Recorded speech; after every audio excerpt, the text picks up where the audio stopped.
उसका पेपर चल रहा है तो उससे तो मैं पूछ नहीं सकती। बाकी बच्चे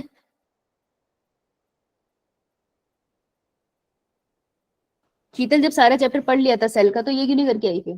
टाइम था ना।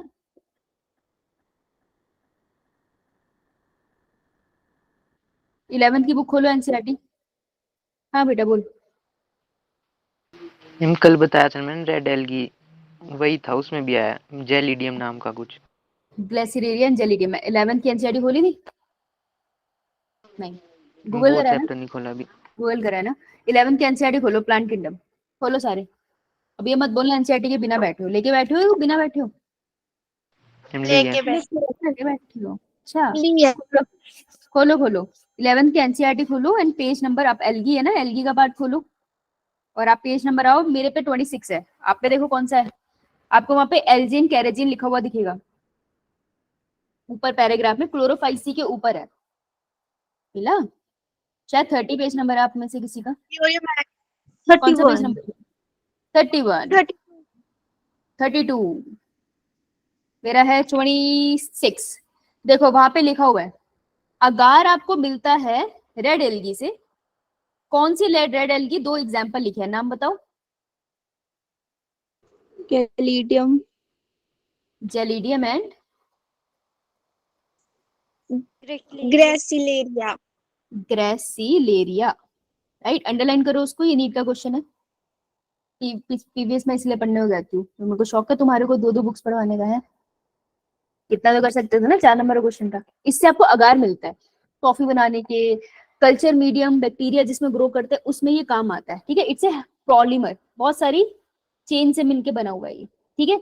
इसी को अगर मैं प्योरीफाई कर दूं ना, तो इसको प्योरीफाई करने से हमें मिलता है एग्रोज जेल। तो एग्रोज जेल भी अगार से ही मिलता है, अगार की प्योरीफाइड फॉर्म है, यानी कि एग्रोज जेल भी मुझे जेलिडियम एंड ग्रेसिलेरिया से ही मिला। अग्रोज जेल जो होता है वो हम यूज करते हैं जेल इलेक्ट्रोफोरेसिस, इसलिए मैंने ये होमवर्क दिया था। ओके, यो मैम, ये मैम अंडरलाइन कर लिया? मैम मेरे को मिला कैसे? मिला नहीं? नहीं मैम मिला? मेरे को मिला ही नहीं। प्लांट किंगडम खोला है? यो मैम, कौन से पेज नंबर पे, क्या लिखा है वहां? एल्गी लिखा है। एल्गी में थोड़ा आगे जाना, क्लोरोफाइसी से ऊपर लिखा होगा, हेडिंग होगी क्लोरोफाइसी, उसके ऊपर वाला पैरा है, मिला? मिल गया मैम। हाँ चलो डन, लिख लिया सबने? एक बार इसे ऐसे लिख लो, प्योरीफाइड फॉर्म। मैम फिर सीवीड क्या है? रेड एल्गी तो थी।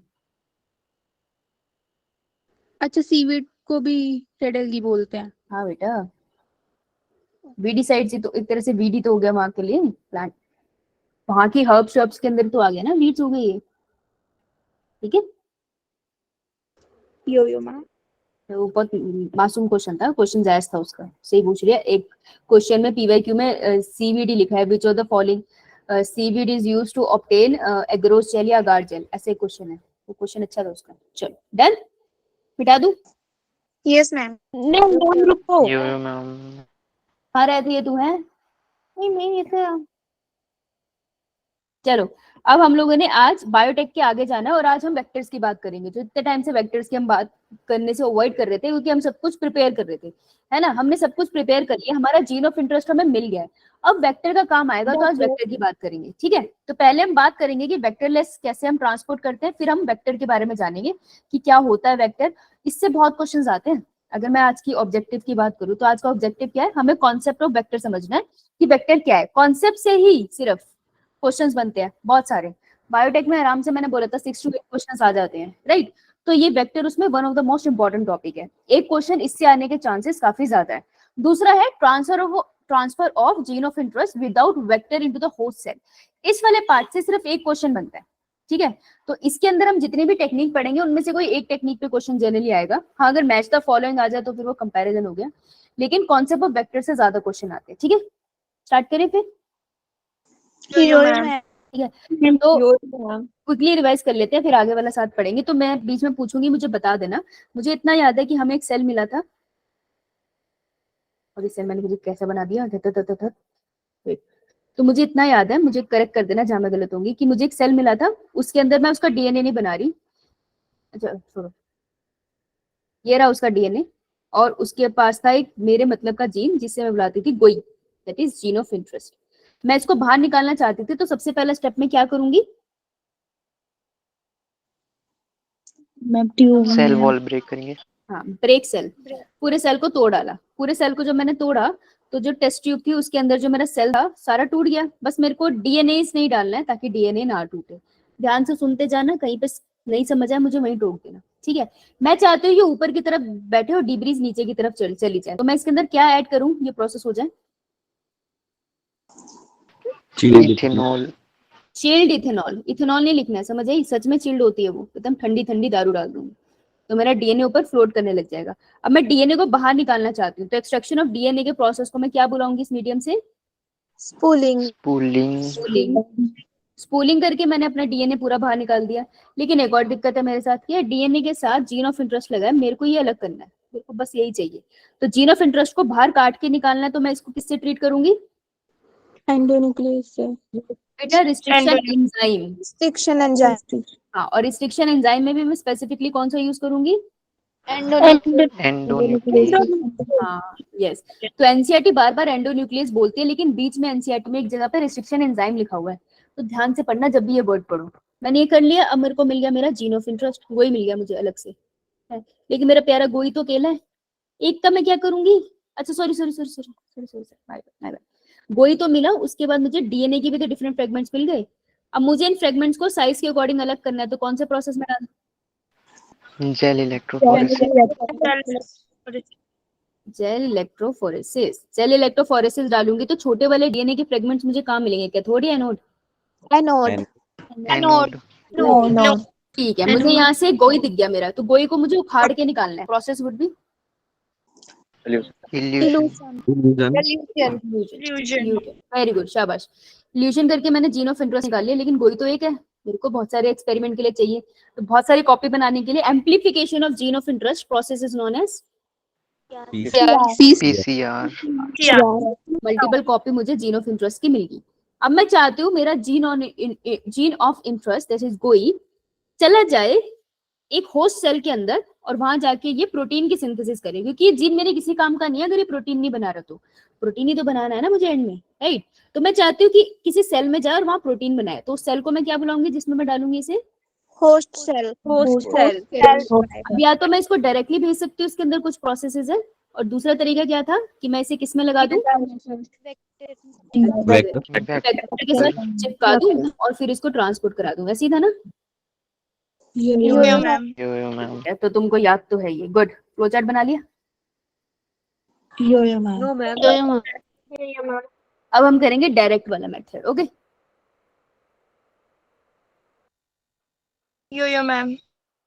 चलो, डायरेक्ट वाला मेथड से पहले एक 4 मार्क का क्वेश्चन है जो मैं जानना चाहती हूँ। आप मेरे को बताओ, ये जो रिस्ट्रिक्शन एंजाइम है आपको मिले कहाँ से थे, निकाले कहाँ से थे? एंजाइम कहाँ से लाए ये? अच्छा, मतलब साथ साथ नहीं बढ़ा, किसी में से ऑब्टेन किए थे या सिर्फ लैब में बने हैं? कौन से सेल? बैक्टीरिया से ऑब्टेन किए थे, ठीक है? बात तो तेरी ठीक है। ये रहा मेरा बैक्टीरियल सेल, ठीक है? मैं सिंपली बैक्टीरियल सेल लिख रही हूँ, मैं नाम भी नहीं दे रही इसको, बहुत सिंपल लिखा। मैंने कहा ये मेरा बैक्टीरियल सेल है। बैक्टीरियल सेल के पास अपना सर्कुलर डीएनए होता है? बिल्कुल होता है इसके पास अपना एक सर्कुलर डीएनए होता है, याद है ना प्रवीण? यस। ठीक है, ये रहा इसका रिस्ट्रिक्शन एंडोन्यूक्लियस, ठीक है? मैं इसको कैंची की तरफ बनाती हूँ, दिखता है ऐसे नहीं ऑब्वियसली। तो ये मेरा है रिस्ट्रिक्शन एंजाइम, लिख दूं मैं ऐसे? मैम। अगर बैक्टीरिया के अंदर रिस्ट्रिक्शन एंजाइम है, और रिस्ट्रिक्शन एंजाइम का काम होता क्या है? डीएनए को cut DNA at specific size. तो मुझे ये बताओ कि इसने अपने डीएनए को क्यों नहीं काटा बैक्टीरिया को? इस पे भी तो रिस्ट्रिक्शन साइट कहीं ना कहीं मिल जाएगी। लेट से ये वाला कहाँ काटता है? लेट से ये काटेगा एडेनिन और ग्वानिन के बीच में, यहाँ कट लगाता है ये। तो बेटे एडेनिन ग्वानिन का बीच का हिस्सा तो यहाँ भी मिलेगा, इसने यहाँ क्यों नहीं काटा? अपने डीएनए को क्यों नहीं काटा इस एंजाइम ने? ये भेदभाव क्यों? अपने अपने होते हैं, प्राय प्राय। इसको कैसे पता ये बात? इंसान तो लगा ही लेता है। बताओ क्यों नहीं काटा? रिसेप्टर से कोई कौन सा रिसेप्टर? कहाँ का रिसेप्टर? डीएनए के ऊपर रिसेप्टर कहाँ लगाएगा? एंजाइम होगा कोई यार। एंजाइम हाँ, होगा कोई। Restriction site. देखो ये रिस्ट्रिक्शन एंजाइम गाइड था ए और जी के बीच में, तो इन जगह को हम क्या बुलाते हैं? These are restriction. बहुत मार खाएगा। देखो 3 वर्ड है। अच्छा सारे चुप करो। बायोटेक में ना दिक्कत ना वर्ड्स की है और कुछ नहीं है, पढ़ तुम भी सकते हो, ऐसे कुछ अलग नहीं पढ़ा दिया मैंने। दिक्कत यहाँ पे टर्मिनोलॉजीज की है। टर्मिनोलॉजीज का अगर फर्क नहीं पता ना तो बायोटेक नहीं आती है। पहला है रिस्ट्रिक्शन साइट, दूसरी है पैलिंड्रोमिक सीक्वेंस। लिखो इसे। मैंने कहा ना इस यूनिट में कोई जल्दी नहीं है, ठीक है? चाहे 10 लेक्चर और ले लेना, लेकिन ढंग से करके जाना। इससे इससे पेपर आना ही है। ये डिसाइड कर सकते हैं आप एम जा रहे हो या नहीं जा रहे हो। ये इतना इंपॉर्टेंट है। रिस्ट्रिक्शन साइट का मतलब क्या होती है? वो जगह जहां पर कट लगता है। जहां कट लगेगा। यस, जैसे एडेनिन और ग्वानिन के बीच में आके वो काटता है, तो ये रिस्ट्रिक्शन साइट हुई, ठीक है? पैलिंड्रोमिक साइट नहीं होती एक्चुअली, पैलिंड्रोमिक सीक्वेंस होती है। पैलिंड्रोमिक सीक्वेंस का मतलब है कि दोनों स्ट्रैंड ऑफ डीएनए में 5 प्राइम टू 3 प्राइम जो भी सीक्वेंस है वैसे ही सेम सीक्वेंस है 3 प्राइम टू 5 प्राइम पे। समझ आई? तो इट्स ए कंप्लीट सीक्वेंस जो एक दूसरे के जैसी ही है दोनों डायरेक्शन में, और साइट वो जगह है जहां पे कट लगेगा। ये बात समझ आई? यो मैम। तो ये भाई साहब क्यों नहीं काट रहे? क्योंकि ये दोनों सेम। हाँ ये दोनों सेम होगी। यहाँ पे 3 प्राइम एंड और 5 prime and different opposite direction में नहीं होगा। ऑपोजिट डायरेक्शन में होगा। ये ले यार, ऑपोजिट डायरेक्शन में ये। अब ठीक है? Yo ma'am. ओके।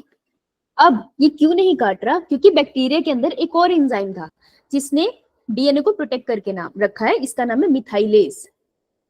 तो मिथाइलेज क्या करता है? मिथाइलेज चुपचाप जाके रिस्ट्रिक्शन साइट पे मिथाइल ग्रुप लगा देता है। तो जब रिस्ट्रिक्शन एंजाइम, अब देखो मान लो ये डीएनए है बैक्टीरिया का, ठीक है? दिख रहा है सबको? यो मैम। Yo ma'am. तो रिस्ट्रिक्शन एंजाइम यहाँ आया और ये इसको स्कैन कर रहा है पूरा। वो उसको पूरा स्कैन करता है, उसको कभी अपनी रिस्ट्रिक्शन साइट मिलती नहीं है। क्यों? क्योंकि उसके ऊपर तो मिथाइलेज लगा है ना, मिथाइल ग्रुप लगा है, उसको कभी रिस्ट्रिक्शन साइट मिलती नहीं है।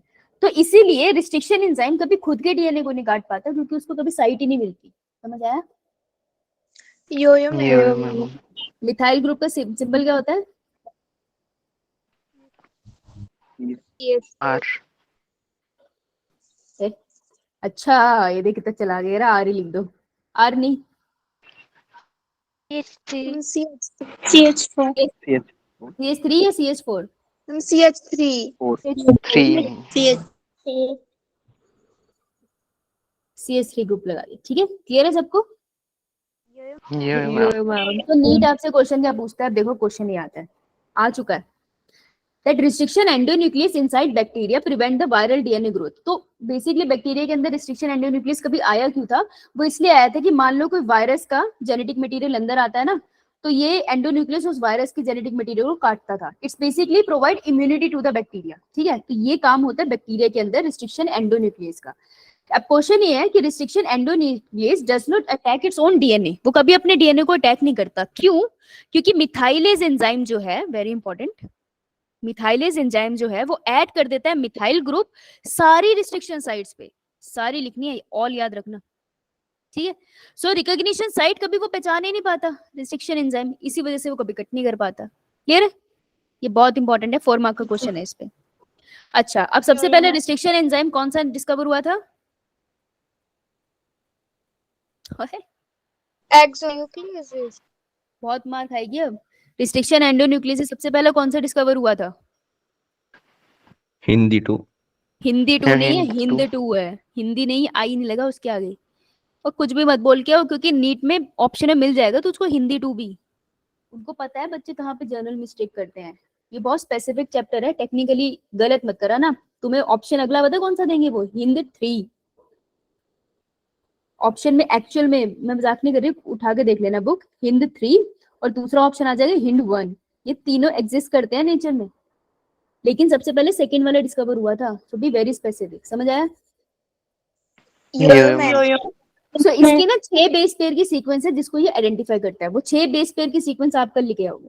ओके, यो मैम। रीडिस्कवर मतलब बेटा वो जाके स्कैन करता है ना रजिस्ट्रेशन साइट को, तो 6 की सीक्वेंस है जिसको वो डिस्कवर करता है। वो 6 बेस पेयर की सीक्वेंस लिख के आएंगे, समझ आया? रीडिस्कवर मतलब रीडिस्कवर नहीं है, वो रिस्ट्रिक्शन एंडोन्यूक्लियस लिखा है, शॉर्ट फॉर्म लिखी है। ओके,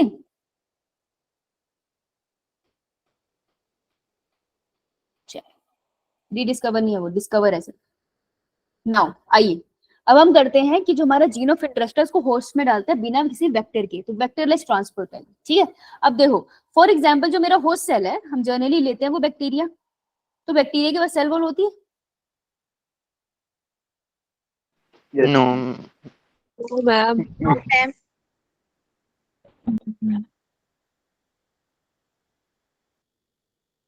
11 की बुक खोलो, होती है 11 तो ऐसी हो जाएगी हमारी। बुक खोलो, 5 किंगडम क्लासिफिकेशन निकालो, डब्बा निकालो, ये वाला दिख रहा है? नहीं दिख रहा। एक तो ना बैकग्राउंड लगाने का नुकसान ये है कि डब्बे नहीं दिखते, ये बहुत नुकसान है भाई साहब। अच्छा, बैकग्राउंड हटाना पड़ जाएगा मुझे, दैट इज सैड। मैम मिल गया पेज। हाँ मिल गया, शुक्र है। पेज नंबर कौन सा है? 17 है मेरी बुक। 17 है, मेरी में 11 है। 17। ठीक है, वहां पे देखिए मोनीरा दिखा आपको, यो मैम। सेल वॉल दिखाई दे रही है लिखा हुआ? मैम। Yo ma'am. उसके आगे क्या लिखा है, प्रेजेंट या एब्सेंट? बेटा उसकी कॉम्पोजिशन लिखी है? Yes ma'am. यस बेटा मैम। कॉम्पोजिशन लिखी है तो ये प्रेजेंट ही मैम। होगा, प्रेजेंट है ना? ये यो वेरी गुड। क्या एब्सेंट है उसमें, पूरी लाइन में एब्सेंट कहाँ लिखा है? Nuclear nuclear membrane. मेम्ब्रेन। ठीक है, तुमको सही डब्बा मिला है, ठीक है, अंडरलाइन कर लो इसको। सेल वॉल होती है इसकी बंदरों, बंदरियों, सारे जानवर इसी क्लास में है। अब अपने को डालना है जीन ऑफ इंटरेस्ट। बेटा जीन ऑफ इंटरेस्ट है क्या? इफ यू थिंक क्या, टेढ़ा दिया है। तो टेढ़े से क्या दिक्कत है तुझे, सीधा कर ले, तुम भी तो टेढ़े मेढ़े दिखते हो। हाँ बता, पूछ, कहाँ कहाँ पेट की? मैम जो बोला बस सारा ही बता दो। बेटा कहाँ थी? मैम आवाज चली गई थी एकदम से और स्क्रीन रुक गई थी इंटरनेट इशू। शायद। एक एक टॉपिक पूरा हो गया, मेरे को क्लास के बाद पूछ लो, ठीक है, रोक लियो। ओके, ये मैम। अब इधर आ जा। तो ये मेरा जीन ऑफ इंटरेस्ट है, सारे देखो स्क्रीन पे, ध्यान से सुनना ये टॉपिक। इस टॉपिक से एक क्वेश्चन आता है 4 मार्क का, अगर उसने एमसीक्यू दे दिया, ये बहुत इजी टॉपिक है, तो फ्री के नंबर है, लेने हैं यहाँ से। ये मेरा जीन ऑफ इंटरेस्ट है, मुझे इसे डालना डीएनए में। जीन ऑफ इंटरेस्ट का मतलब क्या है? सीक्वेंस ही तो है, एडेनिन ग्वानिन, यही होगा ना, और क्या होगा? ठीक है, मैम। तो ये जो सीक्वेंसेस है डीएनए की सीक्वेंस है, तो मुझे ये बता दो कि जो डीएनए होता है वो क्या होता है, हाइड्रोफोबिक या हाइड्रोफिलिक? सोचो। हाइड्रोफोबिक। किस बेस पे बोला, बेस बता, बेस बताओ, दोनों बेस बताओ जरा, कैसे? तुक्का? जब ऐसा क्वेश्चन आता है वो आपसे आपको, हाँ बोल बोल। नहीं रहने दो, पता नहीं गलत होगा तो। कोई बात नहीं, बोल तो सही, जल्दी बोल। फोस्फोलिपिड्स नहीं होते तो उसके कारण वो हाइड्रोफोबिक होते हैं। उसके आसपास थोड़ी लगे होते हैं फॉस्फोलिपिड्स, वो तो सेल वॉल, सेल मेम्ब्रेन की बात कर रही है तू, ठीक है, फॉस्फोलिपिड्स वहां होते हैं। देखो जब ऐसा क्वेश्चन आता है तो वो आपसे कॉन्सेप्ट पूछ रहे हैं, तो कॉन्सेप्चुअल क्वेश्चन तभी होते हैं जब आप उसके बारे में सोचो, ऐसे हड़बड़ी नहीं मचानी होती कि 2 ऑप्शन है एबीसी में कुछ। हाइड्रोफिलिक किस बेसिस पे, बेस बता। नहीं है तुक्का? हाँ नेगेटिव नेगेटिव चार्ज होता है। तो जितने नेगेटिव चार्ज होते हैं वो पानी को प्यार करते हैं?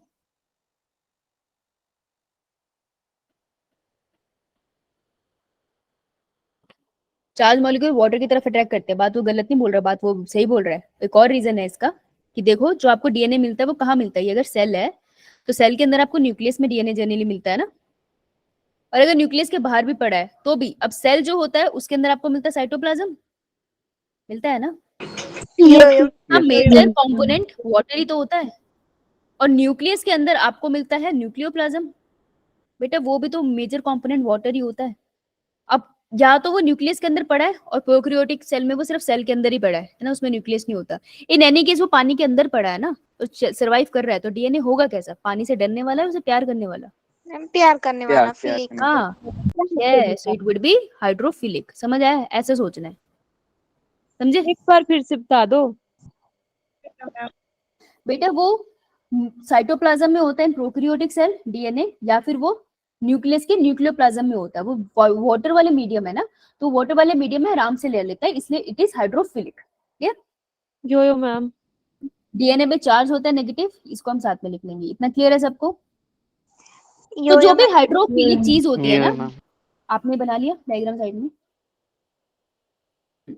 अब जितनी भी डीएनए, जितनी भी चीजें पानी को प्यार करती है ना, वो सेल वॉल सेल मेम्ब्रेन को इजीली क्रॉस नहीं कर पाती, क्योंकि वो वाटर के लिए रेजिस्टेंट होते हैं। ठीक है, तो ऐसी चीजें जो पानी से प्यार करती है उनको फोर्सफुली पुश करना पड़ता है। तो पहले हमें होस्ट सेल को थोड़ा मॉडिफाई करना पड़ेगा कि ये हमारा जीन ऑफ इंटरेस्ट ले। तो अगर आप होस्ट सेल को मॉडिफाई कर रहे हो ताकि वो क्या करे, क्या ले ले, जीन ऑफ इंटरेस्ट को एंटर करने दे, तो इस मॉडिफिकेशन के लिए हम बोलते हैं कि होस्ट सेल को क्या बनाओ, कॉम्पिटेंट बना दो। कॉम्पिटेंट, कॉम्पिटेंट का मतलब है एक तरह से काबिल बना दो। समझ आया? यो मैम। ये मैम ठीक है, काबिल बनाओ। नाउ सबसे पहला तरीका है इलेक्ट्रोपोरेशन। ठीक है, इलेक्ट्रोपोरेशन में इलेक्ट्रिक का मतलब चार्ज हाँ करंट। पोरेशन का मतलब फॉर्म पोर्स, पोर्स बनाओ। तो पता है इसमें क्या करेंगे? आपने वो पिक्चरों में देखा है भाई, कोई बेहोश हो जाए तो उसका इलेक्ट्रिक चार्ज देते चेस्ट में, वो उठकता है। ये मैम यो इसके बेसिकली हार्ट को बीट कराने की कोशिश की जाती है ना, अगर हम साइंटिफिकली बोले। हम यहाँ पे भी वही करेंगे कि एक सेल लो, ठीक है, जो हमारा होस्ट सेल है, इस सेल को इलेक्ट्रिक करंट दे दो। कैसे लोगे आप सेल? जैसे आपने पेट्री डिश ली, ठीक है जी, ये मिटा रही हूँ मैं। तो मैंने पेट्री डिश ली और पेट्री डिश के अंदर मैंने क्या किया, सिंपली अपना सेल डाल दिया, मेरा होस्ट सेल, और यहाँ पे मैंने जीन ऑफ इंटरेस्ट भी डाल दिया। डाल के रखना। अब मैंने क्या किया, इस पेट्री डिश में मेरे सेल को मैंने क्या दिया, इलेक्ट्रिक चार्ज अराउंड 100 मिलीवॉट का। अलग अलग सेल के ऊपर डिपेंड करता है ये, तो आपको चार्ज याद करने की जरूरत नहीं, बस प्रोसेस पता होना चाहिए। जब आपने उसको चार्ज दिया ना, तो सेल के ऊपर ना टेम्परेरी पोर्स बन जाते हैं। एक्चुअली क्या होता है, जो फॉस्फोलिपिड की बाइलेयर होती है सबकी सब ना, जिसका स्ट्रक्चर थोड़ा सा डिस्टॉर्ट हो जाता है पर टेम्परेरीली, तो टेम्परेरीली सेल्स के ऊपर छोटे छोटे पोर्स बन जाते हैं। और मीडियम में क्या पड़ा है हमारे पास, जीन ऑफ इंटरेस्ट, तो ऑटोमेटिकली जीन ऑफ इंटरेस्ट इसके अंदर एंटर कर जाता है। ठीक है, और उसके बाद आप चार्ज हटाते हो तो वो फिर खत्म भी हो जाता है, वो पोर्स अपने आप बंद हो जाते हैं। डब्बा क्या था? हम्म, ये ग्रीन वाला डब्बा है जो आपने भी रेज किया। This is a host cell. Internet का प्रॉब्लम है? यस मैम, थोड़ा रुक रुक के चल रहा है हाँ, दुनिया तभी के बीच। तभी नहीं समझ आ रहा है इसे, कोई बात नहीं। तो ये होस्ट सेल है, होस्ट सेल और जीन ऑफ इंटरेस्ट को साथ में डाला, होस्ट सेल को इलेक्ट्रिक करंट दिया, उसमें छोटे से छेद बने, जीन ऑफ इंटरेस्ट अपने आप उसके अंदर चला जाता है। तो ये प्रोसेस होता है इलेक्ट्रोपोरेशन। लेकिन कोई गारंटी नहीं है ना जीन ऑफ इंटरेस्ट अंदर जाए, इसलिए वेक्टरलेस जो मेथड होते हैं ना वो बहुत ज्यादा अच्छे नहीं होते हैं, हम इनसे कम यूज करते हैं। तो पहला मेथड क्लियर है सबको? ये ठीक है, चलो दूसरा मेथड है, हम एक और तरीके से होस्ट सेल को क्या कर सकते हैं, कॉम्पिटेंट बना सकते हैं, मतलब काबिल बना सकते हैं। हम क्या करेंगे, अच्छा बात बताओ, अगर तुम फ्रीजर में अपना हाथ डालो 5 मिनट के लिए तो हाथ कैसा हो जाएगा, ड्राई या फिर ऑयली?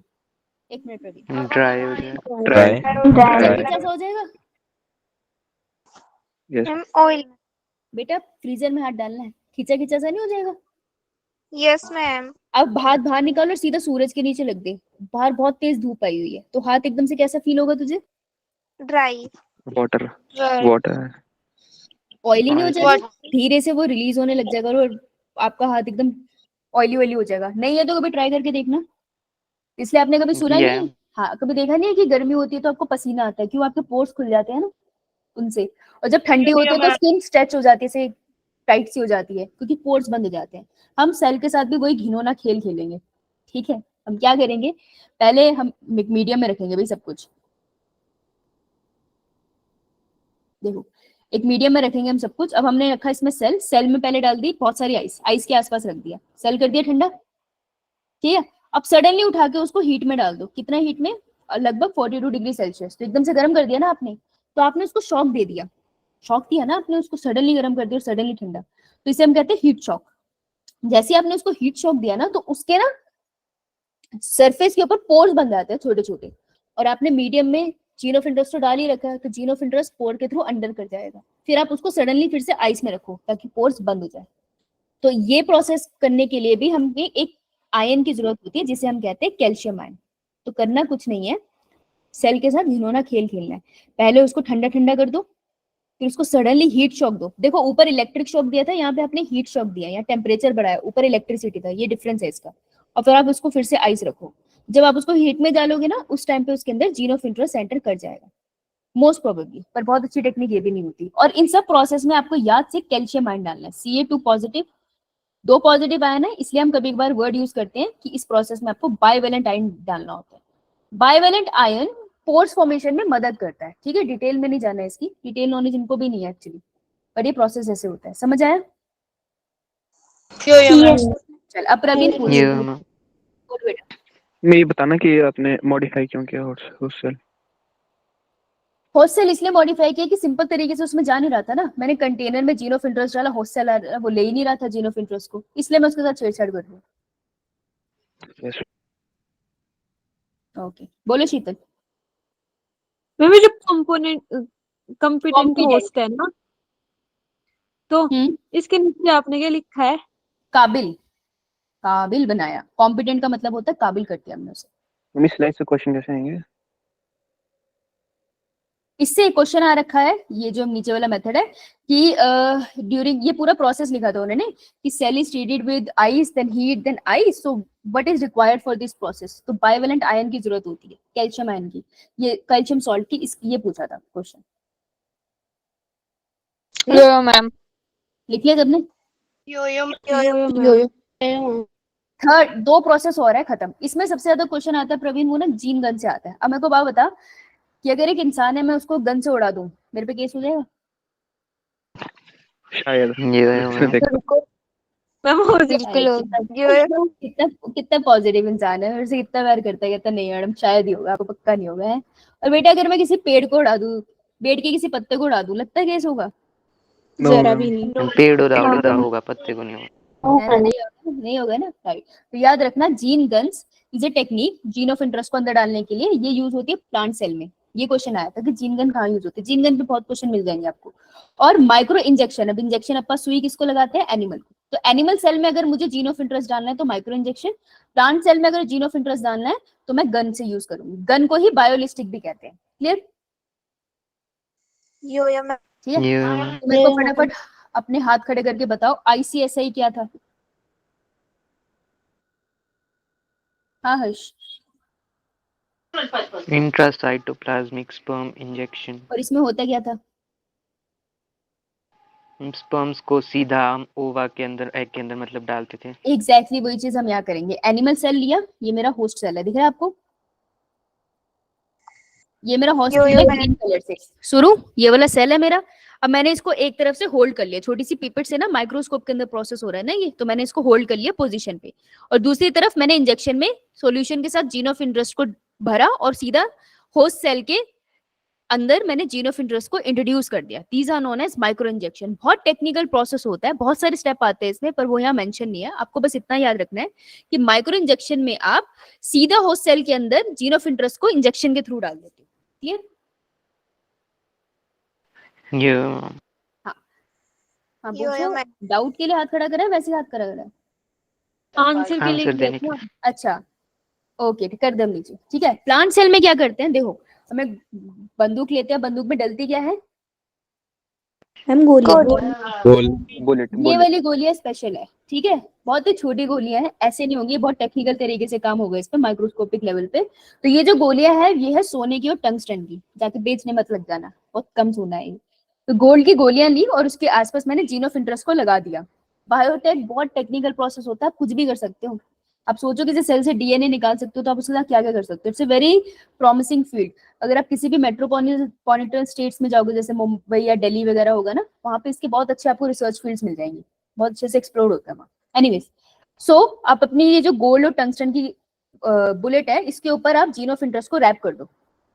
अब इसको डालो बंदूक में और पत्तों को एकदम, वो सेल को एकदम से शूट कर दो, तो सेल के अंदर directly gene of interest enter कर जाता है। समझ आया?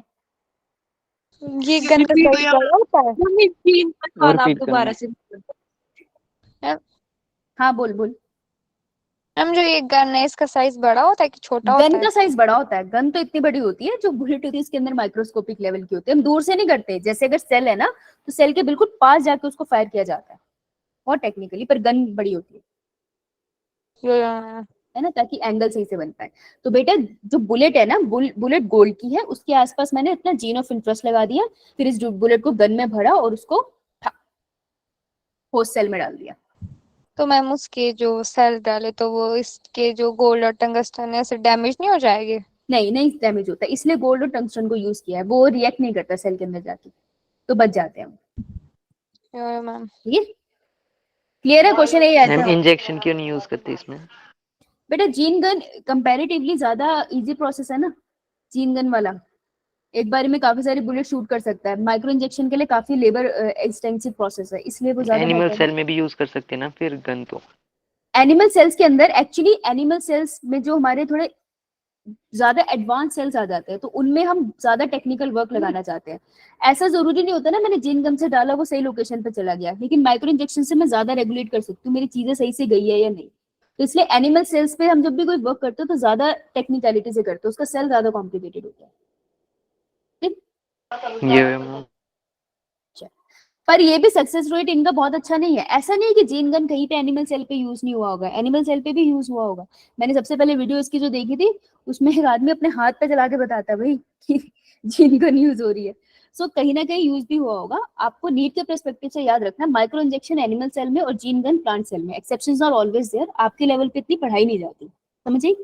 लेकिन ये वास्ट मैम फील्ड है ये, और भी टेक्निक्स है। तो ये 4 टेक्निक थी वेक्टरलेस। अब वेक्टर की बात कर ले। यो मैम ये मैम वेक्टर की बात करने तो मुझे तुमसे कुछ सवाल करने पड़ेंगे, सवालों से ही चल रहा है ये क्लास बायोटेक की। आज देखो क्वेश्चन कोई नहीं हो पाएगा क्योंकि आज वेक्टर ही समझना है। क्वेश्चंस हम करेंगे इसके थर्सडे, कल वेडनेसडे है ना, यो मैम ये कल हो जाएगा ये चैप्टर। ठीक है, कल एक मेजर प्रोसेस होना है। परसों थर्सडे को हम इसके क्वेश्चन करेंगे और मंडे को इसके क्वेश्चन करेंगे। तो आई थिंक 2 दिन में हो जाएंगे हमारे, क्योंकि काफी क्वेश्चन हम कर भी चुके हैं। तो हम इसके सारे 34 ईयर्स के क्वेश्चन लगाएंगे। ओके, अगर नहीं होंगे तो फिर ट्यूसडे भी लगाएंगे। मैम इसका भी क्वेश्चन नहीं छोड़ना आपने। चलो, ये ना मेरा जीन ऑफ इंटरेस्ट, ध्यान से देखो सारे राशि। देखो जीन ऑफ इंटरेस्ट ये रहा मेरा, अरे मैं कह रही थी ध्यान से देख, जानवी को भी यही कह रही थी। और ये रहा मेरा वेक्टर। ठीक है, अब जो वेक्टर होते हैं ना, generally vector are just the carriers. आपको याद है ह्यूमन हेल्थ एंड डिजीज में हमने वेक्टर पढ़ा था, तो मलेरिया का वेक्टर कौन सा होता है? फीमेल है। Female mosquito female Anopheles. Female anopheles, very good, right. तो फीमेल एनोफिलीज उसको कैरी कर जाती है, करेक्ट, कैरी करके हमारी बॉडी में डालती है। ठीक है जी। तो वेक्टर हमारे पास क्या होगा? वेक्टर ऐसा कोई चीज है जिसके ऊपर हमारा जीन ऑफ इंटरेस्ट लगेगा और होस्ट सेल में जाएगा। तो वेक्टर कैसा होना चाहिए? वेक्टर ऐसा होना चाहिए जो होस्ट सेल में जाके खुद मल्टीप्लाई कर सके। फॉर एग्जाम्पल मान लो ये होस्ट सेल है, ध्यान से देखना, ये मेरा होस्ट सेल है। अब होस्ट सेल लेट्स से किसी टाइम के बाद डिवाइड करेगा ना 2 सेल्स में, राइट। बैक्टीरियल सेल है, डिवाइड तो करेगा ही। तो जब ये डिवाइड करेगा तो इसके अंदर जो इसका डीएनए है वो भी डिवाइड करेगा। मान लो मैंने अपना जीन ऑफ इंटरेस्ट डाल रखा है, तो जीन ऑफ इंटरेस्ट भी तो डबल हो गया ना, सही बात है। यो मैम लेकिन अगर मैं जीन ऑफ इंटरेस्ट वेक्टर के साथ लगा दूं ना, तो वेक्टर के पास क्या प्रॉपर्टी होती है कि वो खुद से रेप्लिकेट कर सकता है। मतलब वो वेट नहीं करता कि बैक्टीरियल सेल डिवाइड हो, वो पहले खुद ही रेप्लिकेट करता है। कैसे? ये देखो, ध्यान से देखने से। सेल नॉर्मल पड़ा है, पूरा सेल डिवाइड नहीं हो रहा, लेकिन वेक्टर बार बार डिवाइड हो रहा है। बेटा माइक बंद कर। वेक्टर बार बार डिवाइड हो रहा है और उसने अपने जीन ऑफ इंटरेस्ट की बहुत कॉपी बना ली है। बेटा माइक बंद कर लो, मुझे पीछे जाके देखना पड़ेगा किसका ऑन है। अब जब सेल डिवाइड हुआ तो उससे 2 सेल बने, जब 2 सेल बने तो आप उसमें देख सकते हो कितने जीन ऑफ इंटरेस्ट बन गए, यो मैम।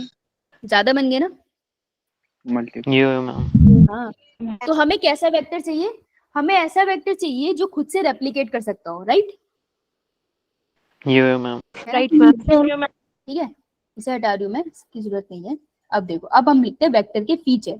वेक्टर इज समथिंग जो खुद से डिवाइड कर सकता हो, so it can replicate itself, right. Yo ma'am. अब ऐसा एक वेक्टर हमें है, हमने बैक्टीरिया से निकाल लिया है, और उस वेक्टर का नाम है, हम उसे प्यार से बुलाते हैं प्लाज्मिड। सुना है? Yo ma'am. तो प्लाज्मिड इज अ वेक्टर जो हम बहुत यूज करते हैं बायोटेक के अंदर। इसके अंदर क्या फीचर है, इसके पास अपना खुद रेप्लिकेट कर सकता है। क्यों? क्योंकि इसके पास कौन सी साइट होती है रेप्लिकेशन की, आपको क्या चाहिए होता है वेक्टर को, साइड। ओरी, दैट इज ओरिजिन ऑफ हाँ, ये क्वेश्चन था, रेप्लिकेशन साइट। क्वेश्चन नहीं मुझे याद, पर ये वर्ड आपको ओरी जरूर दिखेगा, ठीक है। इसके पास एक तो ये होता है, दूसरा प्लाज्मिड दिखता कैसे आपको, पहले तो ये होता है डबल स्ट्रैंडेड, डबल स्ट्रैंड तो होते हैं इसके, और ये होता है सर्कुलर। बैक्टीरिया के पास अपना डीएनए होता है, ये एक्स्ट्रा होता है, ये उसका मेन डीएनए नहीं है। So it is A double stranded circular extra chromosomal. ये लिख लो, इससे क्वेश्चन आता है भाई, क्रोमोसोमल मटेरियल। तो एक बार बना के देख लेते कैसे दिखता है, ये साइड में बना देती हूँ मैं, मेरा बैक्टीरिया सेल है, ये उसका अपना डीएनए है जो भी सर्कुलर है। मैं यहाँ कहीं बना देती हूँ प्लाज्मिड्स, ठीक है। ये छोटे छोटे, एक से ज्यादा भी हो सकते हैं, हर बैक्टीरिया में 100 भी हो सकते हैं, कोई बड़ी बात नहीं है प्लाज्मिड। अब मुझे बताओ, अगर मैंने डीएनए से प्लाज्मिड निकाल लिया, कि डीएनए सर्वाइव कर पाएगा? No ma'am. कर जाएगा, मैम शायद कर लेगा। कर लेगा, पक्का कर लेगा, ठीक है। Because it has own DNA. नहीं, नॉन इजेंशियल जीन्स। जीन्स तो इसके पास भी है, लेकिन नॉन इजेंशियल है, मतलब कि इन जीन्स के बगैर बैक्टीरिया सर्वाइव कर सकता है। समझे? ये क्वेश्चन आया नहीं, यो मैम। समझ आया? तो इसके पास नॉन इजेंशियल जीन्स है, मतलब वो जीन जिसके बिना सेल सर्वाइव कर सकता है, इसलिए निकाल लोगे तो वो सर्वाइव कर जाएगा। फिर प्लाज्मिड होता ही क्यों है बैक्टीरिया में, ये बैक्टीरिया को स्पेशल फीचर देता है। कभी सुना है आपको डॉक्टर बोलता है एंटीबायोटिक का कोर्स कर रहे हो तो उसको बीच में नहीं छोड़ना है, पूरी खानी है। अगर आप बीच में छोड़ते हो ना, कुछ बैक्टीरिया बच जाते हैं, उनके प्लाज्मिड में मॉडिफिकेशन हो जाती है, और उस एंटीबायोटिक के रेजिस्टेंट वो जीन डेवलप कर लेते हैं, ठीक है। तो एंटीबायोटिक के रेजिस्टेंट जीन, जैसे मैंने पेनिसिलिन खाई, लेकिन मेरे पेट का बैक्टीरिया मर नहीं रहा, क्यों? क्योंकि पेनिसिलिन के खिलाफ उसने जीन डेवलप कर लिया, तो पेनिसिलिन उस पर असर ही नहीं करता। तो वो जो उसके पास जीन है ना, जो उसको बचा रहा है पेनिसिलिन से, वो जीन आपको प्लाज्मिड में मिल जाएगा, ठीक है जी। तो एंटीबायोटिक रेजिस्टेंट जीन्स आपको प्लाज्मिड में मिल जाते हैं, तो ये एक्स्ट्रा फीचर है। अब जरूरी थोड़ी ना है कि मैं पेनिसिलिन ही खाऊं, तो प्लाज्मिड के बिना बाकी बैक्टीरिया सर्वाइव कर सकते हैं, राइट। तो नॉर्मली वो सर्वाइव कर जाएंगे अनटिल अनलेस उनको एंटीबायोटिक सोल्यूशन में डाल दो। समझ आई ये बात? यो मैम। अच्छा, मैम ये फिर से रिपीट करती हूँ, इंटरनेट इशू हो रहा है। कहाँ से नहीं समझ आया बता? नॉन एसेंशियल जीन से। नॉन एसेंशियल जीन का मतलब ये है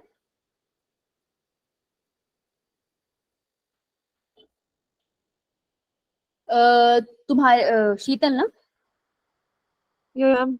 है ना? शीता, एड्रिनल ग्लैंड पता है ना? यो मैम। तो एड्रिनल ग्लैंड में इतने सारे हार्मोन बनते हैं, अगर एड्रिनल ग्लैंड काम करने बंद कर जाए तो सरवाइव कर पाएगी? मैम शायद। नहीं सरवाइव कर पाएगी। अगर मैं तो कोई ट्रीटमेंट ना दूं तो नहीं सरवाइव कर पाएगी ना, नो मैम। है ना? बहुत एक्सटेंसिव ट्रीटमेंट चाहिए होती है। सुष्मिता सेन पता है आप लोगों को? यो मैम।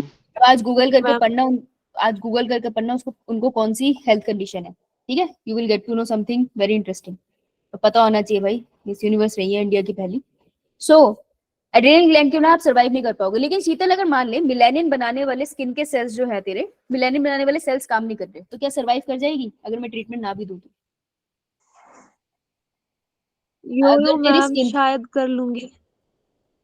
स्किन कलर से सर्वाइवल पे फर्क पड़ता है? जो बहुत गोरे लोग होते हैं, जो बहुत डार्क लोग होते हैं, ऐसा है कि एक कलर वाले ज्यादा सर्वाइव करते हैं, दूसरे नहीं करते, ऐसा कोई लॉजिक है?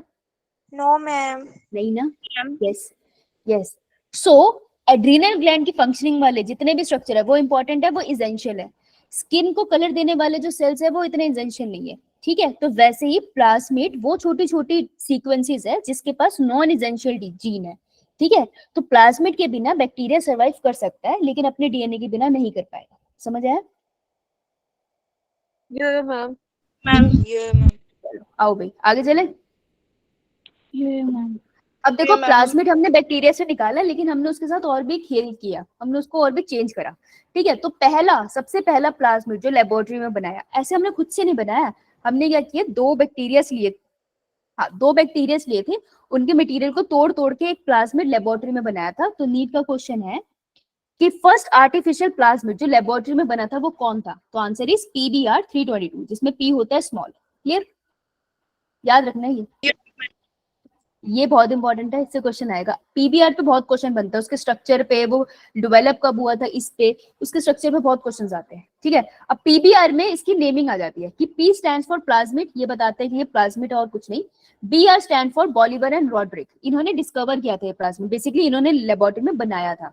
And 322 is the plasmid number, क्योंकि एक बैक्टीरिया में बहुत से प्लाज्मिड होते हैं ना, तो ये 322 नंबर का प्लाज्मिड था जो फाइनली बना था, जिसको आज भी यूज करते हैं। क्लियर? यानी 321 इससे पहले बैचेस प्लाज्मिड के बन चुके हैं। क्लियर है? Yo, ma'am. अब देखो, अब जरा खुद सोचना एक बार के लिए कि मेरे पास मेरा जीन ऑफ इंटरेस्ट है, पहले सोचना उसके बाद समझाऊंगी। मैं चाहती हूँ मेरा जीन ऑफ इंटरेस्ट किस सेल में जाए? Host cell. होस्ट सेल, हाँ होस्ट सेल में जाना चाहती हूँ। मैं चाहती हूँ खुद से रेप्लिकेट होता रहे, तो यानी कि ये किसके पास जाके अटैच हो जाए? वेक्टर से, है ना? वेक्टर में मैंने प्लाज्मिड ले लिया, तो यानी कि मैं एक पॉइंट ऐसा चाहती हूँ ना कि इस प्लाज्मिड के एक एंड पे जाके मेरा जीन ऑफ इंटरेस्ट चिपक जाए, है ना? तो जब प्लाज्मिड डिवाइड हो, मेरा जीन ऑफ इंटरेस्ट भी डिवाइड हो। करेक्ट है? Yo, ma'am. अगर तुम चाहते हो कि वेक्टर को मैं काटूं, मतलब कि वेक्टर को भी तो काटूंगी ना, उसका जीन निकालूंगी, यहाँ से ये इतना फ्रेगमेंट वेक्टर के जीन का निकलेगा, फिर वहां पे मैं अपना जीन ऑफ इंटरेस्ट लगाऊंगी, राइट? तो अगर मैं उसको काटना चाहती हूँ तो मुझे पता भी तो होना चाहिए ना काटना कहाँ से, यानी कि मेरे को उसका स्ट्रक्चर भी तो पता होना चाहिए ना। सही बात है? Yo, बेटा अगर प्रवीण के लिए शर्ट बनानी है तो प्रवीण का साइज भी तो पता होना चाहिए, उसके शोल्डर का कैसे कट लगेगा, तभी तो बनेगी शर्ट। तो सिंपली मुझे वेक्टर का स्ट्रक्चर पता होना चाहिए, राइट? आओ वेक्टर का स्ट्रक्चर करें फिर। yo, ma'am. कवर करना पर किसने किया था? बॉलिवर एंड रॉड्रिक, ये लो स्पेलिंग देख लो, GUES है ये। यस। अब PBR 322 का स्ट्रक्चर एनसीईआरटी में देखो कौन से पेज नंबर पे है, तुम बनवाओगे मुझसे, तभी याद होगा ये। 199. 199 169 169 सबको मिल गया? Yo, ma'am. Who is PV Sindhu? Badminton player है, इंटरनेशनल बैडमिंटन प्लेयर है। बैडमिंटन एथलीट है। मेडल जीता कोई इन्होंने? Yo-yo Yes. Ma'am yo ma'am. कौन सा? बहुत सारे। Gold medal gold, silver, gold silver, bronze. And bronze, Bronze. सारे जीते हुए हैं इन्होंने। Correct, right? So PV Sindhu से हमें एक याद रहेगा। और आपने, मैंने शायद बताया था एक बार, मैंने कोचिंग ली थी एक जगह से, बंसल एकेडमी नाम था उनका, ठीक है? एकेडमी का नाम था, ठीक है? 2 वर्ड मैंने यहाँ लिखे, राइट? अब देखो वेक्टर के बारे में पढ़ते हैं। तो this is a plasmid PBR 322, this is a plasmid, है ना? तो प्लाज्मिड में मैंने बोला ना एंटीबायोटिक रेजिस्टेंट जीन होता है, ठीक है? तो ये जो प्लाज्मिड हमने बनाया है ना, इसके पास 2 एंटीबायोटिक के रेजिस्टेंट जीन है। एंटीबायोटिक रेजिस्टेंट जीन का क्या मतलब है कि जो मैंने एंटीबायोटिक खाई ना, उसके खिलाफ इसके पास प्रोटेक्शन है, वो एंटीबायोटिक इस पे असर नहीं करेगी। तो कौन सी 2 एंटीबायोटिक है जो इस पे असर नहीं करती? वो 2 एंटीबायोटिक के जीन है इसके पास। तो एक जीन का नाम है, देखो वहां लिखा है, क्या लिखा है इस साइड? AMP उसके ऊपर R। Yes, this is ampicillin resistant gene, वो शॉर्ट फॉर्म लिखी है, दिख रहा है सबको? यो मैम। अब राइट साइड पे एक और एंटीबायोटिक लिखी है, क्या नाम है उसका? TETR। TETR, that is tetracycline resistant gene. तो आपको पता चल गया कि पीवीआर के पास कौन से रेजिस्टेंट जीन्स है? दो है, एक तो टेट्रासाइक्लिन एंटीबायोटिक के लिए है और एक एम्पिसिलिन एंटीबायोटिक के लिए। जैसे पेनिसिलिन होता है ना, वैसे ये दो भी एंटीबायोटिक्स होती है। क्लियर है इतना? यो मैम। अब देखो, अब मुझे अपना जीन ऑफ इंटरेस्ट जो जानना है ना, मैं इन्हीं साइड पे डालूंगी काट के, ठीक है? इनमें से किसी साइड को मैं बाहर निकालूंगी और वहां अपना जीन ऑफ इंटरेस्ट डालूंगी। तो अगर मेरे को अपना जीन ऑफ इंटरेस्ट यहाँ डालना है, यानी कि मुझे इसे एंडोन्यूक्लियस से काटना पड़ेगा ना, रिस्ट्रिक्शन एंडोन्यूक्लियस से। यो मैम। अब तुमने कौन सा रिस्ट्रिक्शन एंडोन्यूक्लियस पढ़ा है अभी तक? एंडोन। Hint second. हिंट 2। हिंटू पढ़ा तुमने, लेकिन इसके अलावा भी रिस्ट्रिक्शन साइट्स होते हैं, इसके अलावा भी एंडोन्यूक्लियसेस होते हैं। अब मैं तुमको और एंडोन्यूक्लियस पढ़ाने वाली हूँ, ठीक है? तो वहां देखो एम्पिसिलिन दिख रहा है आपको, एम्पिसिलिन रेजिस्टेंट जीन मिला? एम्पिसिलिन यो रेजिस्टेंट, मैम। यो उस पे रेज योर हैंड, एक बच्चा हाथ खड़ा करेगा, वो लिख पाएगा। Raise your hand. हाँ शीतल। तो एम्पिसिलिन रेजिस्टेंट जीन पे सबसे ऊपर आपको रिस्ट्रिक्शन एंडोन्यूक्लियस का नाम लिखा होगा। पहला नाम क्या लिखा है? हिंट 3। नहीं बेटा, एम्पिसिलिन रेजिस्टेंट जीन के रीजन पे देखना है। राज तुम देख के बताओ। Ma'am PST1। PST1। और एक और एम्पिसिलिन रेजिस्टेंट जीन पे एक और रिस्ट्रिक्शन एंडोन्यूक्लियस की साइट है, इसका नाम क्या है? PBU1। PVU1, यही है ना? यो मैम। ठीक है, तो देखो एम्पिसिलिन पे दो जगह कट लगाएगा ना, तो PST1 डाल देगा वो एंडोन्यूक्लियस, वो भी काटेगा, और PVU1 डालेगा तो वो भी कट लगाएगा। तो कैसे याद रहेगा?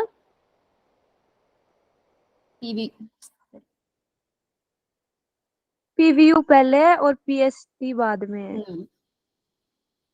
वही उसने ऊपर नीचे बोल दिया। तो हमें याद कैसे रहेगा ये? PV संधु, एस से संधु, याद रह जाएगा? यो मैम। ठीक है, और वो हमेशा टॉप में आती है ना, तो A फॉर एप्पल, अल्फाबेट में A सबसे पहले आता है। तो एम्पिसिलिन की साइड पे दो साइड है, PVU1 एंड PST1। ये नीट का क्वेश्चन है, आपसे सीक्वेंस पूछ लेते हैं कौन कहाँ पर है। क्लियर है ये? यो मैम। तो एम्पिसिलिन रेजिस्टेंट जीन एक जीन है जिसके पास दो जगहें हैं जहां पर एंडोन्यूक्लियस काट सकता है। एक PVU1 एंडोन्यूक्लियस काट सकता है और एक PST1 काट सकता है। क्लियर? यो मैम। चलो रेज योर हैंड बताने के लिए। तुम दोनों नीचे करो, और किसी की बारी है?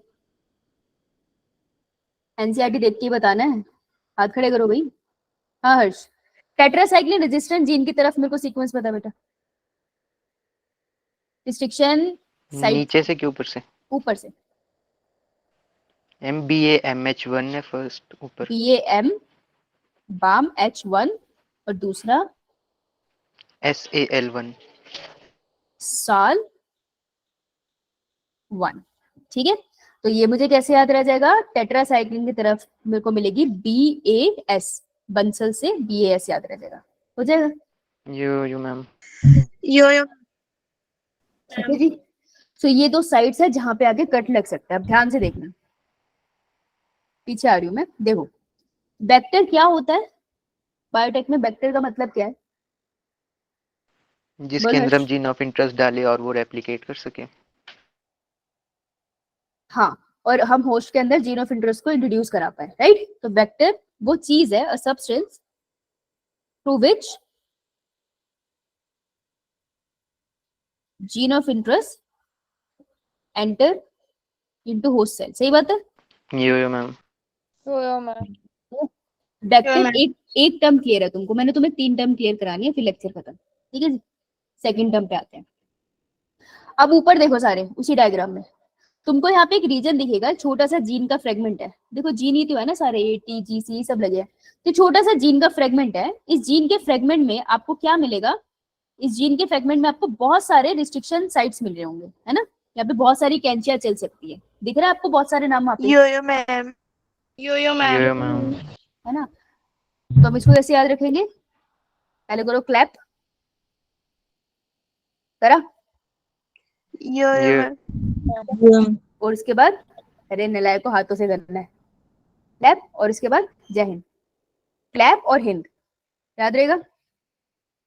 यो मैम ये तो एक बच्चा हाथ करो, हाथ खड़ा करो, लिखवाओ मुझे यहाँ पे कौन कौन से चाकू है।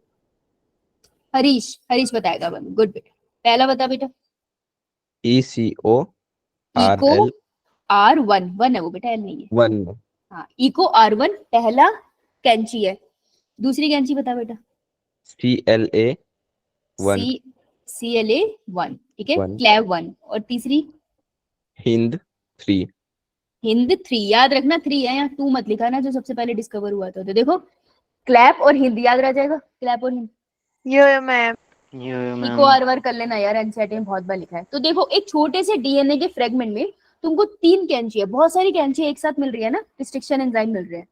सो ध्यान से सुनना, अ स्मॉल सेगमेंट, लिखो इसे, ऑफ डीएनए, डीएनए तो है ये, डीएनए सीक्वेंस विथ मैनी, बहुत सारी रिस्ट्रिक्शन साइट्स वहां जहां कैंची आके काट सकते हैं, और उन्हीं कैंचियों के नाम लिखने, दैट इज रिस्ट्रिक्शन एंजाइम्स ना। So a small stretch of DNA with many restriction site is known as, इस पूरे सेट को हम पता क्या बुलाते हैं? Cloning sites. याद रहेगा? यो मैम क्लोनिंग साइट से कॉपीज मत समझ लेना, क्लोनिंग साइट्स बायोमोलिक्यूल में ये मतलब है, सॉरी बायोटेक में। क्लियर?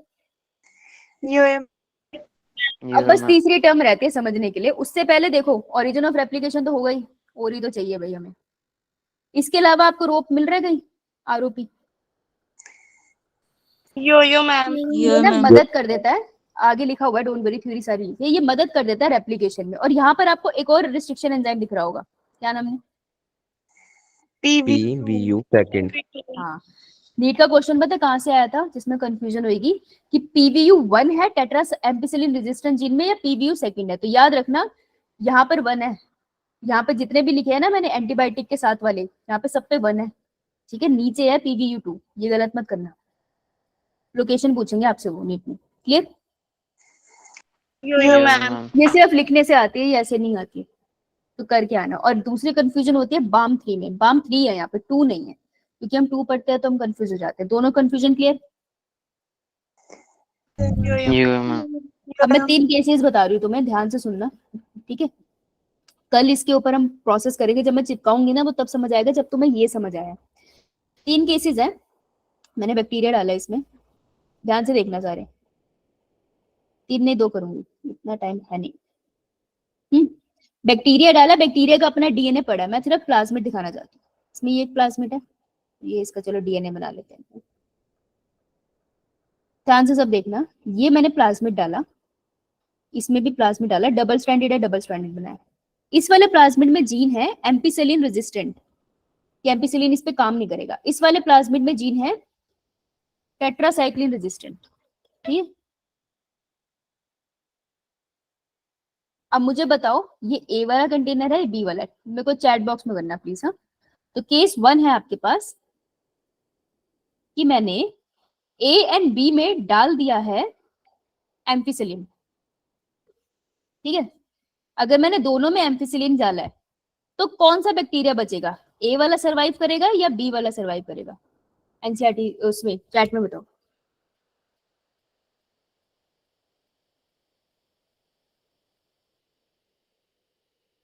ए और बी दोनों कंटेनर में एम्पिसिलिन डाल दिया, तो कौन सा सरवाइव करेगा? ए वाला बैक्टीरिया सरवाइव करेगा या बी वाला? गुड, ए वाला सरवाइव करेगा। क्यों? क्योंकि उसके पास क्या है? एम्पिसिलिन रेजिस्टेंट जीन है, ठीक है। सेकंड केस है मेरे पास, केस 2, कि मैंने ए और बी कंटेनर में क्या डाल दिया? टेट्रासाइक्लिन। अब कौन सा सरवाइव करेगा, ए या बी? बी मैंने पूछा ऐसे, फिर स्टार्ट होगी ना, मैं बोला ना चैट में, सबको बोलने दिया करो यार, तुम उनका मौका भी खाते हो। हाँ, बी सरवाइव कर जाएगा ना, क्योंकि बी के पास टेट्रासाइक्लिन रेजिस्टेंट जीन है। चलो तीसरा केस सुनो, ध्यान से सुनना, यहाँ पे गलती मत करना। मैंने और बैक्टीरिया डाल दिए इसमें, मैं उनका डीएनए नहीं बना रही, मैं उनका सिर्फ ये बना रही हूँ। इसमें है सिर्फ टेट्रासाइक्लिन और ये कोई कामामाइसिन है, कानामाइसिन, ये भी एंटीबायोटिक होती है। ठीक है, ये मेरा बैक्टीरिया ए, ये बैक्टीरिया बी, ये बैक्टीरिया सी। मेरा थर्ड केस क्या है, ध्यान से सुनना। केस 3, मैंने ऐड कर दिया इस मीडियम में टेट्रासाइक्लिन। तो मुझे बताओ, क्वेश्चन है, लिखना आंसर में ढंग से। सरवाइव कौन कर रहा है उसका नाम लिखो, और डाई कौन कर रहा है उसका नाम लिखो, अगर कोई डाई कर रहा है तो पूरा लिखना। क्वेश्चन रिपीट करना है एक बार, क्वेश्चन रिपीट करना है एक बार। कि एक कंटेनर में 3 बैक्टीरिया ए बी सी, ठीक है, एक के पास टेट्रासाइक्लिन रेजिस्टेंट जीन है, दूसरे के पास कानामाइसिन का है, और तीसरे के पास एम्पिसिलिन है। और अब मैंने इस मीडियम में टेट्रासाइक्लिन डाल दिया। तो मुझे बता कौन सा बैक्टीरिया सर्वाइव करेगा और कौन सा मर जाएगा। लिख के बताना सर्वाइव कौन करेगा। आकांक्षा, आंसर पूरा नहीं है। सर्वाइव कौन करेगा ए बी सी में से, और डाई कौन करेगा ए बी सी में से।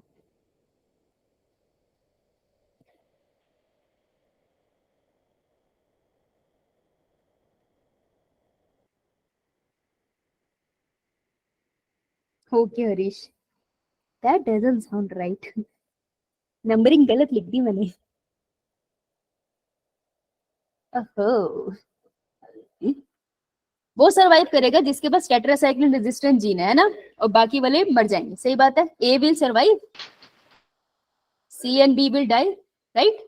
Yo-yo तो मैं ma'am. इस मीडियम में ये जो रेजिस्टेंट जीन है, एंटीबायोटिक रेजिस्टेंट जीन है, सारे स्क्रीन की तरफ देखो आयुषी। ये जो रेजिस्टेंट जीन है, इसकी मदद से मैं पहचान सकती हूँ ना कौन सा बैक्टीरिया जिसके पास टेट्रासाइक्लिन का, और बाकी कौन से थे जिनके पास नहीं है, पहचान सकती हूँ ना। Yo-yo ma'am.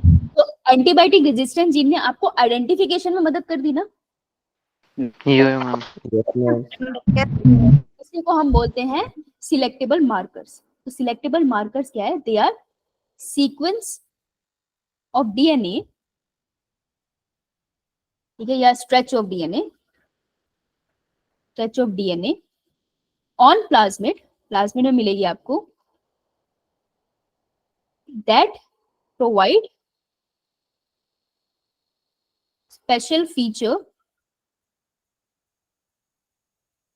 To cell. ठीक है, तो प्लाज्मिड में वो स्पेशल सीक्वेंस है डीएनए की, डीएनए ही तो है, जेनेटिक मटेरियल ही तो है। तो प्लाज्मिड की एक स्पेशल सीक्वेंस है जो उसको स्पेशल फीचर देती है, उसको हम कहते हैं सिलेक्टेबल मार्कर। समझ आया? मैम। Yo-yo ma'am. लिख लो, एंटीबायोटिक रेजिस्टेंट जीन।